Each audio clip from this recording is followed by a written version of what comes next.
Ayan, nakabukas na tayo, Tita Maika. Ayan. Okay na? Ayan, okay Ayan. na. Ayun. Hello. So, we're back, Tutor Jessica.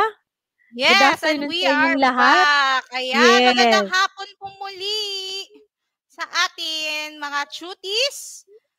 Ayan. Ayun. Nagkaroon lang tayo ng technical problem pero syempre ang ating tutorial ay tuloy na tuloy pa rin yan, Tutor Jessica. At talaga namang ang dami nang nakaabang sa atin. Pati ako, kinabahan na rin ako, Tutor Jessica.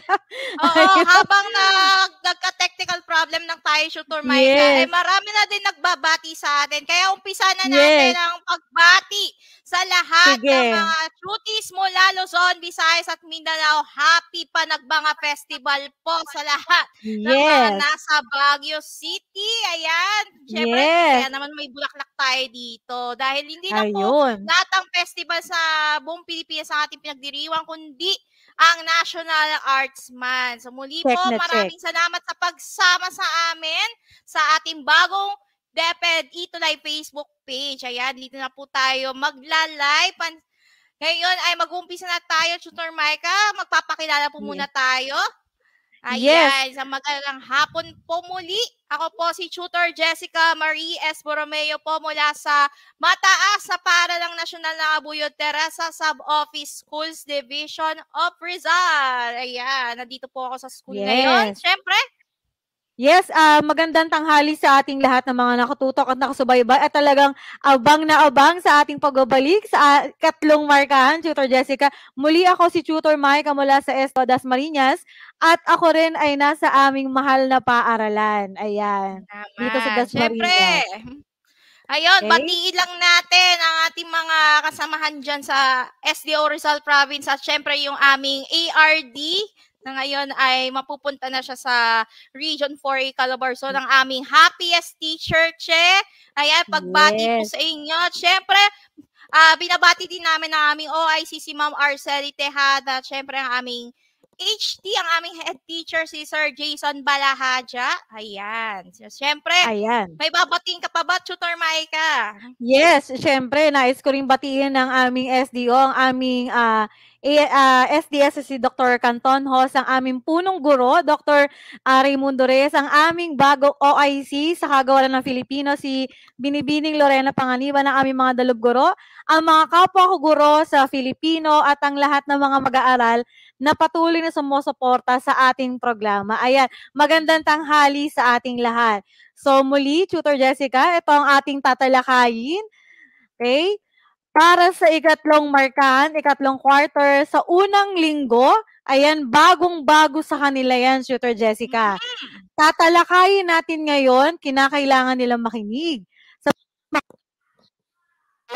Tungkol sa mga ponemang suprasegmental. Siguro yung iba sa inyo na... No?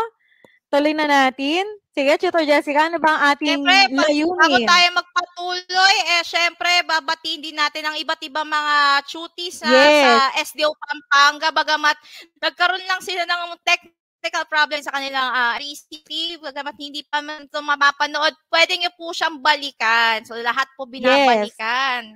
Lalo na kapag may mga limited face-to-face classes na ang ilan sa mga lugar. So, syempre, babalikan din natin yan sa ating online tutorial. Kayo ay inaasahan na may papaliwanag ang kahalagahan ng paggamit ng suprasegmental. Ano nga ba itong mga suprasegmental na ito? Siyempre, meron tayong tono, diin, at antala. Yung tatlong mga mahalagang elemento ng suprasegmental ang ating pag-uusapan ngayong hapon na ito. Correct.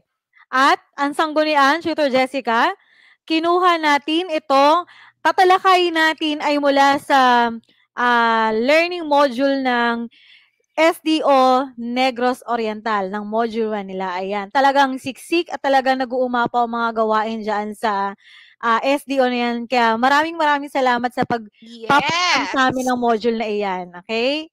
Ayan. So, wag na nating patagalin, Tutor Jessica. Okay? Alam ko abang na abang. Siyempre, umpisa na natin. Yes. Now, Wala natin na nakaraang week, eh, 'di ba? Talagang nakita Ayan, natin yung medyo excitement nagbabagal. nila.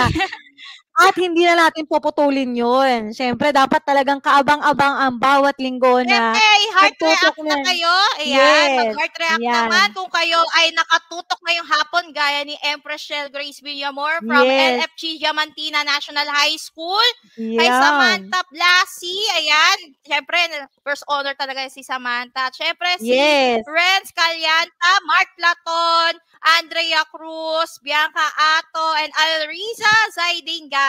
Ayan. Siyempre, yeah. ready na sila mga ang ating Ayan. mga regular na mga chutis. O syempre, wag po Yes, kayong kakalimutan na mag-mention ng inyong paaralan para po sa chance na ma-feature po kayo sa susunod nating output of the week at syempre most active yes, correct. cutie of the week. Ayan. Yes, tamang-tama 'yan. Isa na Okey, natin. so bago At tayo mayroon tayong bagong mag-umpisa, may bago tayong ano estudyante from 'yun? Bagnos Integrated School, si Aaron Wow! Condino, SDO Isabela. Naku, napakalayo. Wow, hello! Ayan, welcome na Ayun, welcome po kayo dito. yes. Meron din dito si Aliana Monsayak mula naman sa Imelda Integrated Secondary School, SDO Malabon. Bago rin sa atin 'yun, Tutor Wow, Jessica. bagong-bago 'Yun, ha. Siyempre, wag niyo po yes. kakalimutan na i-like ang aming bagong DepEd Ito Live Facebook page para sa chance niyo Okay? pong mapanood ng free. Yan, lahat po talaga ay libre. Wala pong komplikado, Correct. basta lahat tayo ay makatutok ngayon sa DepEd Ito Live. So, ano nga ba ang ating Yes. pag-aaralan? Siyempre bago muna 'yun, Tutor Jessica, magkaroon muna tayo ng maikling pagbabalik-tanaw. Sabi mo nga dapat Mhm. binabalikan, 'di ba? Balikan lang natin kung talagang Naman. kung naaalala pa nila yung tinalakay natin sa buong quarter. Tingnan natin ha, mula sa Sige nga, panuto Tutor Micah. yes, mula sa panuto tutukuyin nila kung anong uri ng panitikan ang inilalarawan sa bawat pangungusap, sa pamamagitan ng pag-asaayos sa mga ginulong letra. Ang gagawin nila, ita-type nila ang kanilang kasagutan sa comment section. May mga naka-jumbled na letters. Ia-arrange lang nila yun kung yun nga ba upang makuha nila ang tamang kasagutan. Okay? So, Tutor Jessica, para sa unang bilang. Siyempre, para sa Ayan. unang bilang, ito ang mga tulang inaawit na nagpapahayag ng damdamin. Ako, ang laki talaga ng hugot ito kakatapos lang ng Valentine's. No? Kaugalian, karanasan at pananampalataya, gawain o hanap buhay ng mga taong naninirahan sa isang ampok. Ano kaya ang letra na mabubuo dito, Yan. Shooter Micah? Yan. Ayan. Ako, madali lang. May Oo. G-I-T, N-A-W-I-A-B-A-Y at N. Yun. Ano kaya ito? Ayan. Good afternoon, Tutor Alin. Hello, Yan. Tutor Ayun. Alin. Ayan. May Ako, sagot na bilis kagad talaga si ni Kuya Gabriel. Ruby. Si Darius. Ayan. Ayan. Alriza, si Jane, si Mark Platon, Emprashel. Bago si Emprashel, ha? Yes, Ayan, si bagong-bago yan, Bianca. Empress Shell. Hello. Si Andrea. Ayan, sunod-sunod na naman, Tutor Jessica. Fina-flood na naman nila tayo. Okay? Tama. At ang tamang Kaya, kasagutan, ang syempre, tamang ang kasagutan, tamang syempre, sagot ay tama yes, yung mga sagot. check na Awiting check. bayan. Ako, isang Yes. point na kayo, mga chutis. Okay. Sige, Ako na ang susunod na number tanong. 2. Yes, number 2. Sige, Tutor Micah. Jessica, ako na ito. Yes. Ito ay mga matandang orasyon o awit ng mga sinuunang Pilipino upang makamtan ang kanais-nais na pangyayari sa hinaharap. Ano kaya ito? Ito ang inyong clue. Ayan. Oblong. Ano Ay, kayong salita oblong. mo? Ako, Ayan. hindi Ano po kayong siya salita? di siya hugis. Di yan Yes, hugis ha, mga correct. chutis. Ayan, sa Yes. ikalawang bilang na po tayo, huwag kakalimutan lagyan ng Yes. bilang ang bawat sagot. Ayun. Ayan, Si Arisa Samantha, Casadma, si Julan, si Darius, Marge. ayan, si Yes. Darius bago to. Si Johan Oo. Abuyo, Charmy Bonarejes, Princess Jewel Pomida, Yes. Marge, Ashi K, ayan. Siyempre, Si Aliyah. bulong-bulungan to. Yes, Ano na, mga ayun si marites, Zea. tama ba? Siyempre, ang tamang kasagutan ay bulong. Very good. So, nakakadalawang puntos na sila, no, Tutor Jessica? Tama. Pangatlo. Yes, pangatlo. Oh, Sa game, Tutor pangatlo, Jessica. eto. Ito ay isang uri ng panitikan na nagsasaad hinggil sa pinagmula na mga bagay-bagay at ang mga letra o mga Tadan! titik Oh, ay maalat. maalat ba? Bakit napakaalat? Napakaalat ba ng ating talakayan ngayong hapon? Siyempre Hindi naman hindi, sila dahil yan aalatin, ang yes. clue. Ayan ang mga Yun, letra si na dapat mong Rosemel. ayusin. Ayan, naku, Si napaka-advance talagang Rosemel, si mag-type. Mark, si Cassandra, si Mhm. Kerubin, Samantha, si Johan, si Joanna, Samantha, si Charmy. Ang dami, sunod-sunod. Siyempre, napaka-obvious naman yan, Tutor Jessica, di ba? Siyempre, ito nga Yes. ay isang alamat. Alamat. Tama Very yung mga good. sagot. Sa Yes. ika-apat May naman, last two Tutor Micah. pa. Yes. Number 4. Ito na. Okay? Ito ay isang uri naman ng panitikan na tumatalakay sa kabayanihan at pakikipagtunggali ng isa o higit pang tauhan na naglalaman ng kagila-gilala sa pangyayari. Ano naman kayang uri ng panitikan nito? Ito ang clue nyo, ha? Ano kaya? Ay! Ko-pe-i. Paborito ko yan! Coffee! Coffee ba to? Hindi. Hindi siya Yan. iniinom. Siyempre Ano hindi. kaya siya? Hindi. Yun. Ano kaya Madali yan? lang to. Yun. Nauna Ayun, si may sagot na, Gabriel. Si Kit, Andre, si Elijah Luis Yes. Cruz, Si Rosemel, Mars.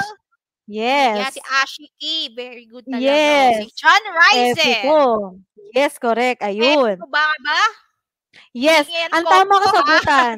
Yes, ang tama kasagutan ay Epiko. Talagang Yan. tandaan-tandaan nila yung tinalakay natin, Tutor Jessica. At Oo, pinakahuli, memorize na nila sige. to. Tutor Ayan, Jessica, sa ikaw na panghuli to. ha, nakaka-perfect na kaya dito ang ating mga cuties sapagkat ito ay nagsasalaysay Ng mga ng mga mahalagang pangyayari sa isang tauhan na may kapupulutan ng aral sa mga mambabasa. Ano ang mga letrang yan? Siyempre, Tadan! ilabas na yan. Ayan. Ayan, ni Camille Guequewons. Ayan. Ibang lengguwahe yata yan. Super Micah. Oo, Parang ibang ano Korean yan. yata yan ah. Kaya Yan. sabi nga dito, mahalagang pangyayari. Siyempre, yung mga importante lang ang kinukuha dito na meron ding kapupulutan ng aral. May sagot Ayan, na. dalawang salita ito. Yes. Tama nga kaya si Jane, si Cassandra, Si si Renz. Kit, Carubin, Yes. Bianca, Samantha, Johan, and Jay Saludares. Tama nga ba? Ito nga ba ay maikling kwento? Tignan natin. Yes. Ayan, very Check good. na Ayan, check. check na check. Kaya Natabisado naman, nila ang sagot. Ayan. napakahusay talaga. Talagang perfect na nila yung quarter 2. At malalaman natin yun talaga. Kung talagang makukuha nila at mapaperfect din ulit nila yung ibibigay nating gawain maya-maya. Okay? Ayan. So, ano nga ba syempre, ang ating tatalakayin?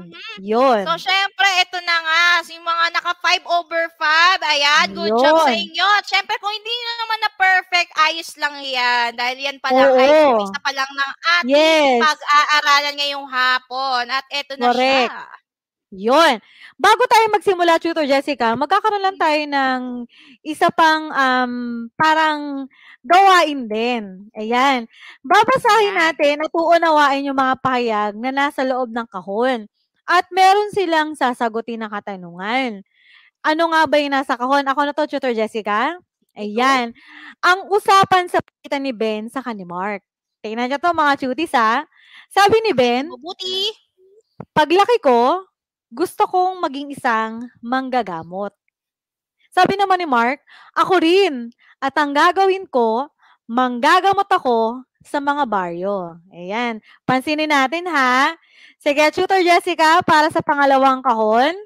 Ayan. Siyempre, ito. Mapula ang kanyang labi. Ayan, ulitin natin ha. Mapula ang kanyang labi. Inuwi na ang labi ng kanyang magulang sa probinsya. Pansinin ninyo yung mga nakadiin na salita sa labi at labi. Ayan. Hindi lang po ba sagutan? Pakinggan nyo mabuti ang aming babasahin. At panghuli, sige, Tutor Jessica. Yan. Para sa panghuli, Ana, Patricia ang ngalan ko. At ang isa pa, Ana Patricia ang ngalan ko. Yun. Ano kaya ang pagkakaiba diyan, Tutor Correct. Maika? Bakit kaya Yan. gano'n ang diin, tono, Yes. at siyempre, magkakaparehas man sila ng spelling o ng baybay na mga letra, eh, magkakaiba rin ang kanilang kahulugan. Ano nga ba ibig sabihin Yes. nito? Yun. Alam ko marami na kaagad sa inyo ang alam ang kasagutan at pero siyempre, pag-uusapan muna natin yan. Ayun. Kung napansin nyo, doon pa lamang sa pagbigkas namin o pagbasa namin, alam ko may napansin na kayo eh. Sige nga, ano ba yung napansin nyo? Pakitype nga ang inyong kasagutan. May napansin ba kayo sa tatlong usapan? Yung kay Ben, kay Mark, tapos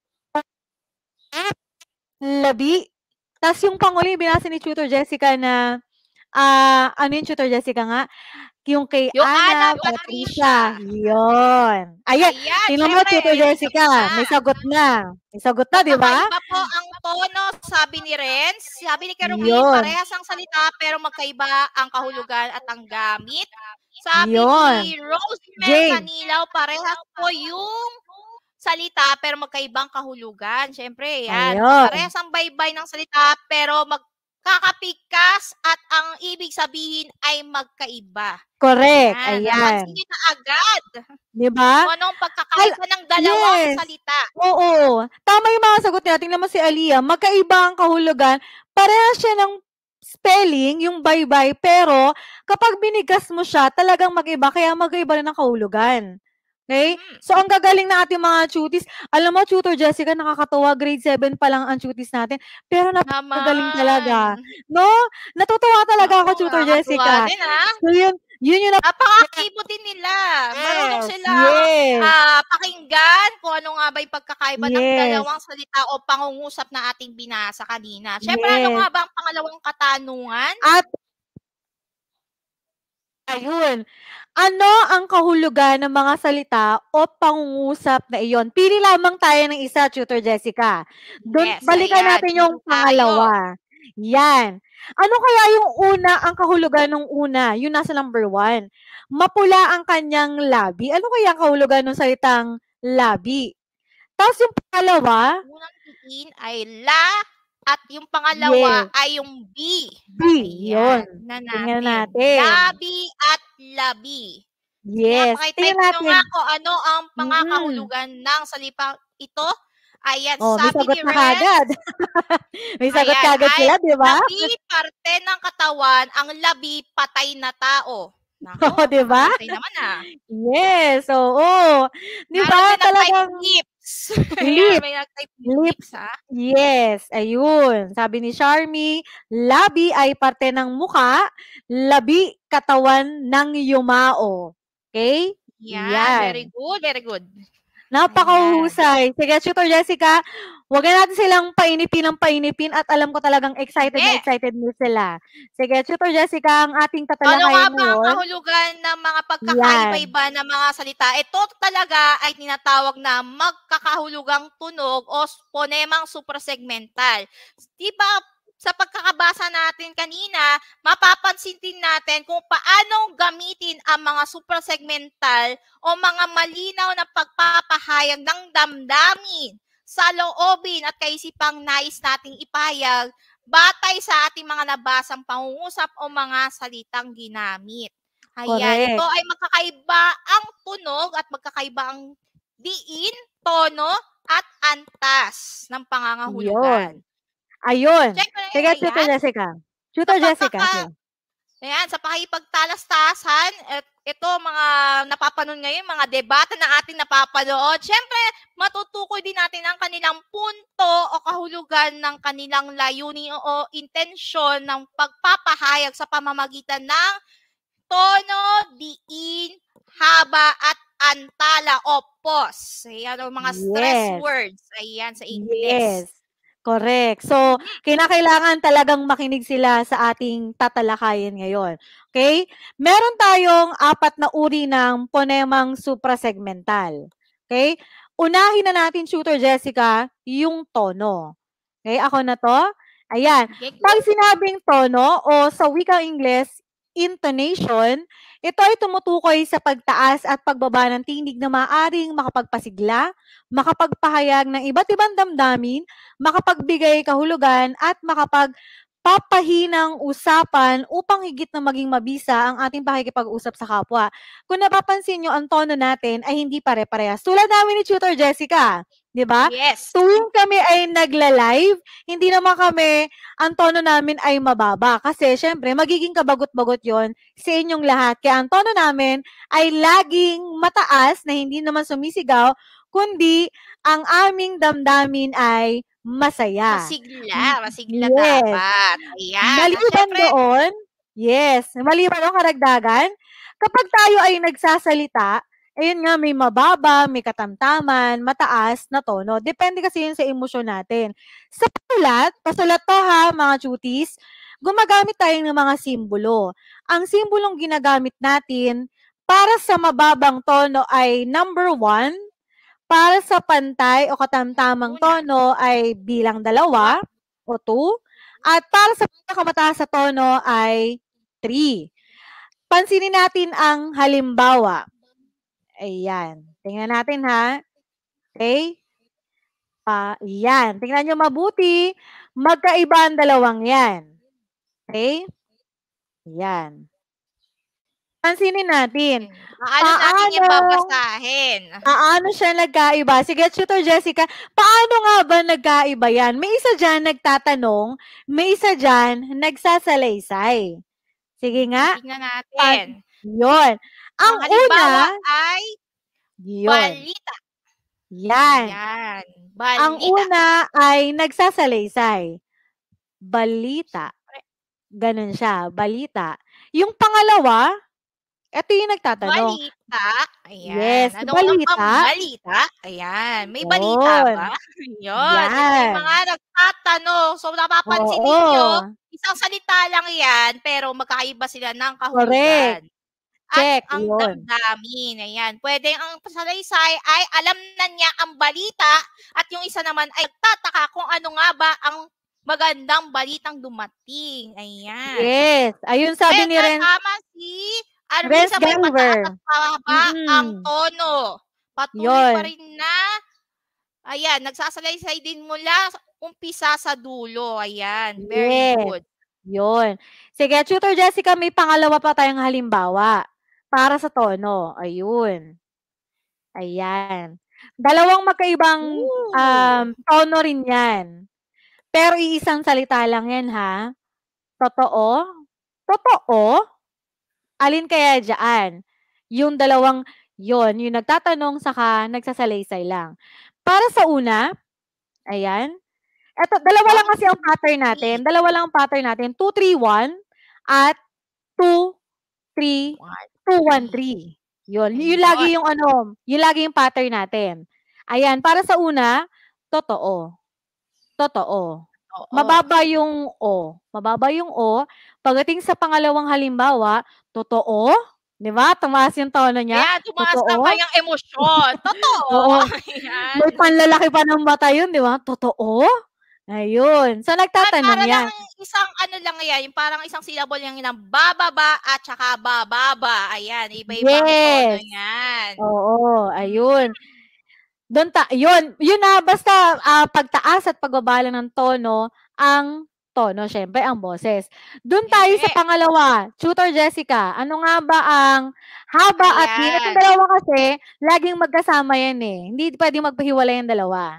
Sige, Tutor Jessica. Syempre, itong haba at diin, unahin muna natin yung haba. Ito ay tumutukoy sa haba ng bigkas na inuukol ng nagsasalita sa patinig ng mga pantig. Ito yung tutuldok o tinatawag natin ng colon sa Ingles. Yes. Ito ay katumbas ng haba o diin. Ayan. Paano nga ba natin siya gamitin? Sige, yung diin muna. Meron din namang diin. O ito yung stress na tinatawag natin. Tumutukoy sa lakas ng bigkas sa pantig ng salita. Siyempre, ang pagbabago ng diin ay nakapagbabago ng kahulugan na tinutugbasan ng malaking letra. Yan, nakita nyo kanina yung labi at saka labi. Ayan ay tinatawag na diin. Correct. Ayan. Paano natin siya gamitin? Pansinin ang mga halimbawa, Yan. Pansinin ang halimbawa. Sige, Tutor Jessica, number 1. Ako yung number 2. Sige. Sa una, isa sa paborito kong gulay ang upo. Ayan, upo. Pansinin ninyo, yung u at saka po ay merong haba.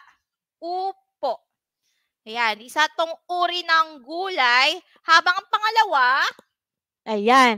Tingnan nyo yung pangalawa, ha? Upo. Upo. Sigaw ng ama sa kanyang anak habang ito ay pinagagalitan. Ito naman ay kabaliktaran ng tayo. Pansinin nyo mabuti, ha? Ang haba. Siyempre, sabi ni Tutor Alice, parang may marites yung pangalawa. Yung totoo. Oo. Ayun. Yung diin, ito lang ang clue natin mga chutis, ha? Kapag diin ang pinag-uusapan, kung nasa ng stress, nandoon yung malaking letra. Laging ganoon. Laging, yun talaga yung, kung kanina, 1, 2, 3, dito naman, pag may nakita kayong capital letter, nandoon yung diin nun. Kapag may nakita kayong tutuldok, nandoon yung haba. May pangalawa pa tayong halimbawa, Tutor Jessica. Haba at iksi ng pagkakabasa yon. Siyempre, merong upo at upo. Ano nga ba ang functions ng dalawang yan? Sa una, yung upo ay isang gulay. So, siyempre, ito ay salitang pangalan at meron ding upo na salitang kumikilos. Verb, oo.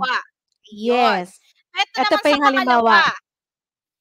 Itapon ang balat ng pinagkainan sa tamang tapunan. Ito ang napansin natin. Balat. O, di ba? Napakabilis. Balat. Ito ay pinaglalagyan ng pagkain. Habang sa pangalawa, paano basahin, Tutor Micah? Ang kanyang balat ang magsisilbi nitong pagkakilanlan kung siya man ay mawala. Kumbaga, iba yan sa nauna na pangungusap, pagkakagamit doon. Ang ibig sabihin nito, ito yung sa wikang Ingles na birthmark. Yung nakikita natin, balat. Okay?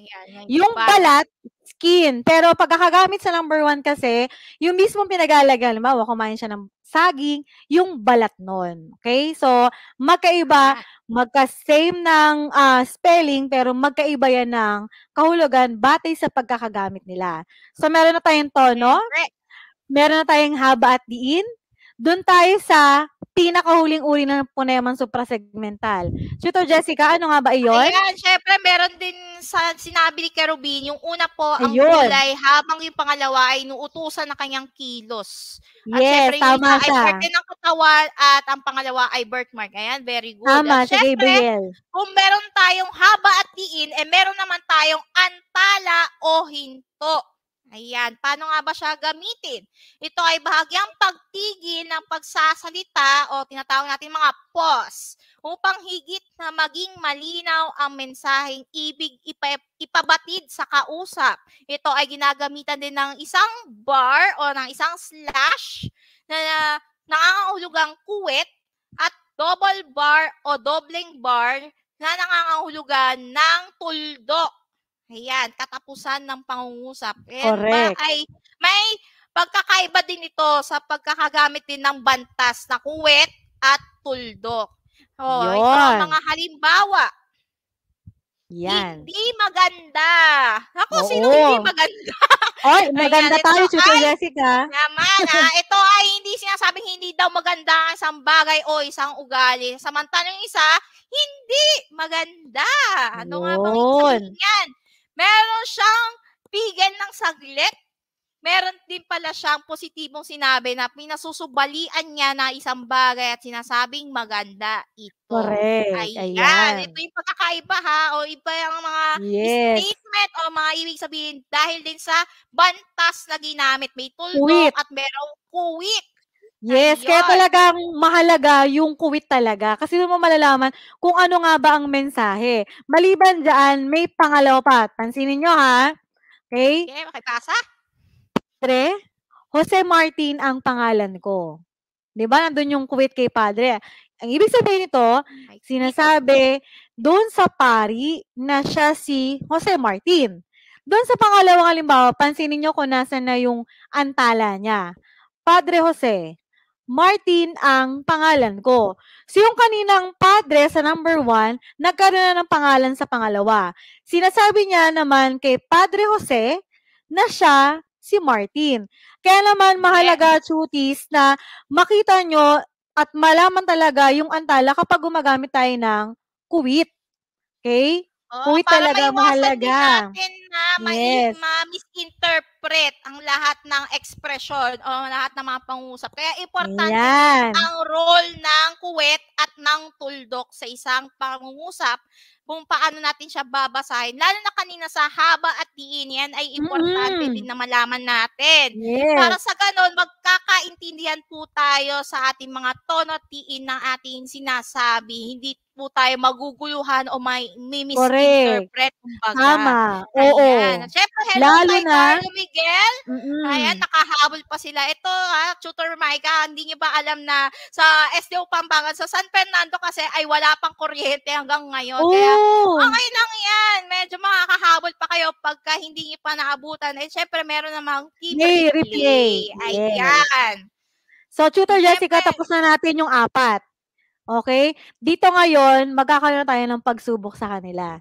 Tatayahin natin kung naunawaan ba talaga nila yung tinalakay natin tungkol sa ponemang suprasegmental. Siyempre, kung talagang kayo ay nakinig kanina sa aming tinalakay, tingnan natin kung kaya nyong payahin ang inyong kaalaman sa paksang aming tinalakay sa pamamagitan ng pagsagot sa mga sumusunod na kahulugan. Ito ay mga diin, antas ng tono, at syempre haba at diin. Ayan. Syempre, i-type nyo po sa comment section. Malay nyo kayo ay mapili na most active cutie of the week. Ayan. Diyan po kami pipili ni Tutor Micah ngayon. Ayun. Para sa unang bilang. Marjon, wala din kuryente sa Lubao. Oo, sa Lubao. Ayan, yes. ayos lang yan. Siyempre, nabatis na din namin si Ma'am Jocelyn Bacani. Wala din silang kuryente ngayon. Kaya nagpa-abiso na batiin natin si Ma'am Jocelyn. Ayan, salamat po. Tutor Jessica, nakakatawa naman to si Darius, yung duty natin. Eh, estudyante to sa DIHS sa school namin. Wala pa man tayo binibigyan na katanungan, may sagot na. Titingnan natin kung tama. Titingnan natin kung tama siya. Okay? Wala pa bang question, may sagot na agad. Tingnan natin. Ayan, subukan mo. Ayan. Sige, Tutor Jessica, ako na to ha. Para sa unang bilang, ito ay tumutukoy sa makahulugang tunog. Sa paggamit ito, malinaw na naipapahayag ang damdamin sa loobin at kaisipang naisipahayag na nagsasalita. Ang pagpipilian nila ay ito. Ayan. Hindi na siya letra, so mali ka agad. Mali si si Darius. Yung ponemang segmental ba o ponemang suprasegmental? Sige, ano kaya dyan? Ng inyong sagot. Ayan, nag-test comment po, nag-send po agad ng sagot, wala pa man question, nagulat na agad, Siyempre, meron na si Samantha Blasi. Ayan. Si Kerobin. Ayan. Yung iba kaya mga cuties, ano kaya sa tingin ninyo? Ang ating napag-aralan ngayong hapon. Ayan, si Ariza, Charlie, Renz, Carlo Miguel, Bianca Ato, ayan, kay Empress Shell, Grace Villaflor, Aliana, Sandra, Rosemel, ayan, napakadami na. Napakadami na ng kanilang sagot. Siyempre, ang tamang kasagutan, ang unang sagot, ayan, paki-check naman, ayan, ponemang suprasegmental, ayan, marunong naman palang makinig, ayan, very good. Pangalawa, Tutor Jessica, number 2. Uri ng ponemang suprasegmental na tumutukoy sa lakas ng pagbigka sa pantig ng isang salita sa pamamagitan nito, nagbabago ang kahulugan ng salita. Ano kaya yun? Ninyo? Yan. Ito ba ay tono o diin? Naku, tingnan natin. Tono o diin. Comment down your answers. Nasa number 2 na po tayo. Ayan, may sagot na agad. Ayan, tono daw. Ayan, tono daw ang sagot. Si Renz, si Elisha, Renz, si Bianca Iris, tingnan natin ha. Dench, Carlo may Miguel. Nakita ako. Ayan, Mark, kailangan nakita kong sumagot ng diin. Oh, di Yan. talaga. Si Tingnan natin kung talaga. Morada. Iba talaga ay Yes. tono, may diin. Pero ano nga bang tamang sagot? Check na natin. Diin. Ang tamang sagot. Nako, nakaisang mali na silang lahat. Sino pa yung nakatama ulit? Si Kit, saka si Mark Platon. Ayun, si Kit. Silang dalawa. Si Kit at si Mark Platon. Yes. Yan. Okay lang yan. Bakit? Very good naman Bakit yung mali sila, Bakit Jessica? Yes. Ay, Bakit mali yung sagot nila? Ito ay Bakit lakas ng pagbigkas sa pantig na isang salita. Stress words ang tinutukoy at hindi tono. Oo, nakalimutan nila. Nakalimutan nila. Number 3. Bumawa na tayo sa pangatlo. Para sa pangatlong bilang, eto na. May naka-underline. Bukas, uuwi ako sa bahay, kaya pakiiwang nakabukas ang pinto dahil wala akong susi. Ang tanong, ano ang kahulugan ng salitang nakasalungguhit? Kasi may isa dyan, bukas at bukas. Okay? Dalawa lang pagpipilian nila dyan. Yun ba ay susunod na araw o hindi nakasara? Ano kaya? Siyempre, binabati din natin si Ma'am Dina Jimenez. Maraming salamat po, Ma'am. Congratulations po, Ma'am. Congrats po, Ma'am. Ayan, wala pa nagsasagot, ha? Ayan. Ayun, si Julian meron na. Sa susunod na araw. Yan. Ayan. Sa susunod na araw, sabi ni Laisha, Dario, Samantha, Gloria, Katapang. Ayan, ano to? Si Katapang din to, ha? Sa amin yan. Rosa. Si Mark Platon, yun din ang sagot. Ano nga ba ang sagot? Check na natin yan, Tutor Maika. Yes. Correct na correct sila. Correct na correct yan. Nakikinig sila.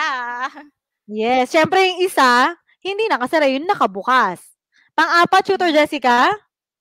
Yan. Ang pang-apat. Yan, pakigalaw ang baso. Yan. Palaging tandaan. Ayan pakinggan mabuti. Palaging tandaan na palaging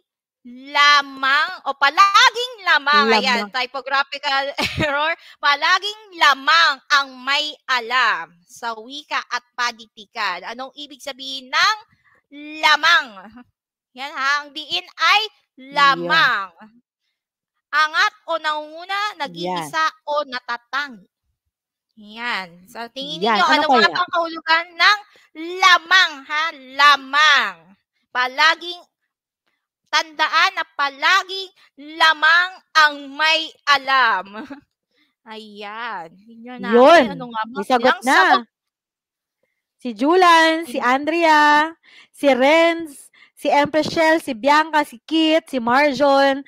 Ayan. May sumagot si Marjon, ang sagot niya, nag-iisa o natatangi daw. Yun ang sagot ni Marjon. Ano nga ba ang ibig sabihin ng lamang? Lamang nga ba ang may alam? Ayan, tingnan natin.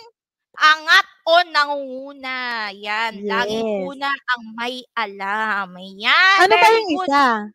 Ano ba yung isa, Tutor Jessica? Yung nag-iisa. Ano ba yung isang yan? Correct. Lamang. Nag-iisang ikaw. Ganon. Yes. Siyempre. Ayan. At pinakahuli na tayo, number 5. Para sa pahuling bilang natin, number 5, Angela, Maria, tawagin mo na. Pakinggan niyo yung pagbigkas ko, ha? Si Angela, Maria, tawagin mo na. Ano kaya ang kahulugan ng paiyag na iyan? Ito ang pagpapilian. Si Maria. Yan. Pwede ang isagot na lang siguro nila, Tutor Jessica, no? Una, ikalawa. Kasi mahaba ang sentence. 1 o 2. Ayan, pwede. 1 or 2. Yun, na lang ito type nyo, ha? Angela Maria ang pinatawag o pinatawag ay Maria si Angela. Yan. Yun. Sa tingin niyo, 1 o 2. Ano kaya dyan? Si Angela. Maria, tawagin mo na. Ikalawa. Yan. Sabi ni Alriza. Ito daw. Yun. Marjon, 2. Si Julan, may 1, may 2. Si Kit, 1. Ang nagsagot si Kit Andre Morada, 1. Oo. 1 daw, nakita ko eh. Yan. At ang tamang kasagutan ay, yun. number 2. Number Okay. 2. Kaya Yun. naman, kami talaga ay natutuwa sapagkat talagang nakuha at talagang alam na alam nila ang kasagutan. Iba Yun. talaga ang may alam pag lamang na Yes. lamang kayo sa panitikan, wika at panitikan. At syempre, bago po muna tayo matapos, ay meron kaming iiwanan na hamon. Gawain. Ayan. Pero Gawain bago po muna tayo. yon, tatandaan lang nila, Tutor Jessica, no, ang paggamit ng ponemang suprasegmental sa pakikipag-usap, matutukoy natin kung ano nga ba ang kahulugan ng layunin o intensyon nila batay sa tono, haba at tiin at natala ng kanilang pagsasalita. So, mahalagang gamitin Yan. natin yung mga yan. At ang hamon natin, pinakahuling hamon natin, Ano Tutor nga ba ang Jessica, hamon? yan. Ang humamon. Siyempre, ano nga ba ang hamon natin? Pakibasa naman, Tutor Maika. Ayan. Ang iiwan naming gawain sa inyo, sulat kayo ng isang maikling usapan lang. Dialogo, palitan. Ayun, ako, gustong-gusto nyo yan. Oo. Gustong-gusto Magpapalitan ng yan. usapan. Kinakailangan gumamit sila ng mga ponemang suprasegmental na tono, diin, at antala. Sasalungguhitan nila yun para madali nilang makita. Pipili sila ng paksa na nais sila na gawa ng usapan. Maaaring ang mga tauhan sa gagawin nilang mga usapan o dialogo ay binubuo ng 2 at hanggang 3 tauhan. Saan nila ipapadala yan? Siyempre, huwag nilang kalimutan na gamitin ang ating mga hashtag simula nung first quarter hanggang sa ngayon. Hashtag Itulay Level Up. Yes. Wika at Panitikan ni Tutor Jessica at Tutor Micah, hashtag Filipino 7. At wag na wag din nilang kakalimutan, Tutor Jessica, na patuloy na i-follow at i-subscribe at i-like ang ating FB website page, ang bago, yung DepEd Itulay kung saan tayo naka-live ngayon.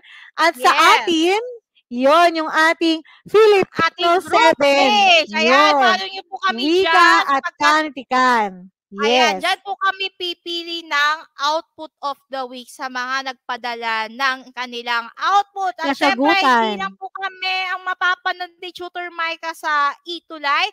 Meron po kaming mga tutors sa junior high school. At syempre, sa susunod na linggo, ito naman ang ating pag-uusapan. Ito ay relate po sa lahat ng mga chopper, sa mga driver po natin. Ito ay tungkol kulong, pulang panudyo at bugtong at palaisipan. Kaya naman, Tutor Micah, ayan, patuloy niyo po kaming suportahan sa aming DepEd Itulay program sa junior high school. Muli po ako po si Tutor Jessica na nag-iiwan ng isang paalala na sa wika at panitikan, lahat ng batang Pilipino manalo. Basta feel pa rin po ang ating pagkatuto.